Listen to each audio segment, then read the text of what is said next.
భూమిపై ఇంద్రుడు పిలిచెరా, వరుణ వరదై పలకరా, ఆకాశాన్ని ఇలా దించరా, కురిసేవానగా మారని ఆతన తీర్చగా, మాతల రాతలు మార్చగా, ఈ జల యజ్ఞము సాక్షిగా తలనే వంచగా, మహారాజు తాని సమిధల్లి మారి నిలువెల్లా వెలిగెరా, భోగాన్ని విడిచి త్యాగాన్ని వలచి తాపసిగా నిలిచెరా.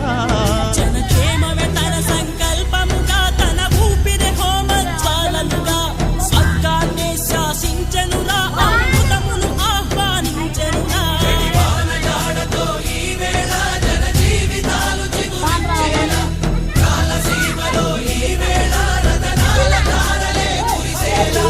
కల్లు కల్లు మని చల్లు చల్లు మని పులకింతలు పుడమే పాడగా, హరివిల్లు ఎత్తి కరిమబ్బు వానవాడ